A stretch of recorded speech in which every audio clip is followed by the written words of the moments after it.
Notes. Subject H-270 has been put under sedation and injected with truth serum to ensure accuracy of the report and my own safety. Interview takes place one night after his rescue. Subject remains shaky with regarding my person, yet is otherwise confident reporting the incident.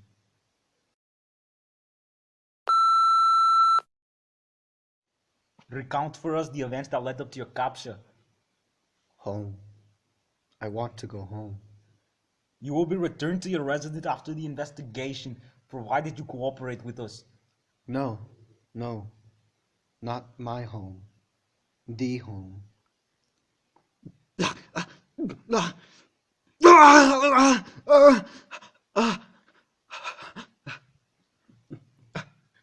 Now, please recount the events that led up to your capture. It started with the noises. You've heard of them, haven't you? The noises? They come out at night. Little clicks, whirs, taps, vibrating sounds. That sort of thing. Completely unexplainable noises that sound normal at first, but they only come out at night. So these noises, they captured you? No, not at all. Explain. The noises grew louder and louder every night. I could never sleep. After a week of insomnia, I decided it was useless. I thought they were trying to dominate me and take control of my mind. I would not be a slave to them.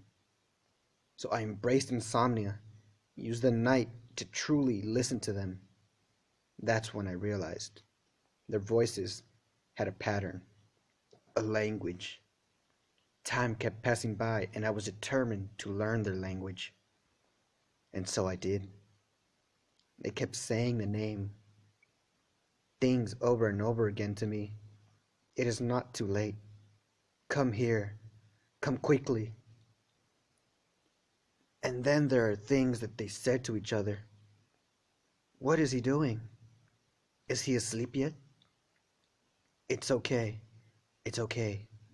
He's coming soon. The waking birds would drown their conversations out when the dawn broke. Then there would be only silence. And one night, I noticed they kept telling me, "Come down and descend. Come down." I thought they were speaking metaphorically, but some descent into hell. But it wasn't. One night, I felt compelled by some strange force, a spirit not my own, to leave my bed and descend.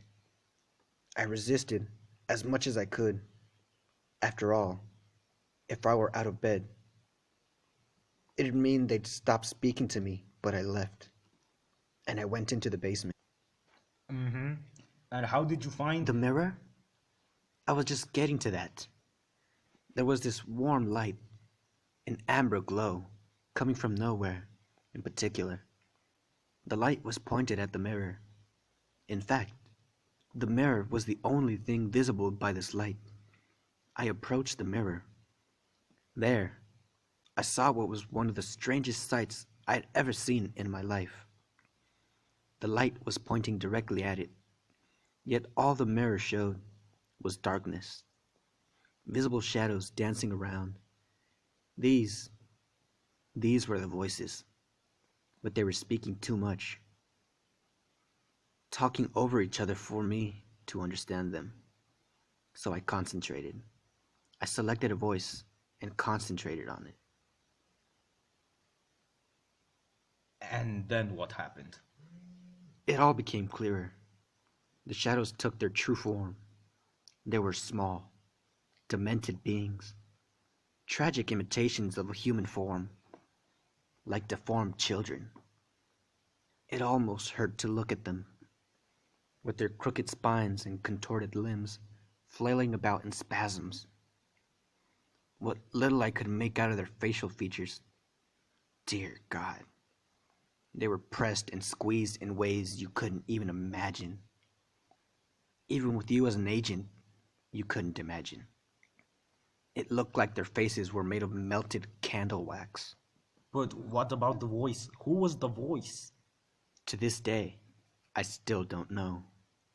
As I sat there, trying to figure out just who it was, gazing upon these sick little shadow children, waiting for an answer, I heard heavy breathing from behind me. The voice kept shrieking at me, over and over again, but I couldn't understand what it was saying. I turned around. A flash of light came from nowhere, and I was blinded as it engulfed me. The light? No, the beast. It came for me. You're saying it ate you then? No, the beast. It came for me. It had a purpose for me, and those were the events that led to my capture.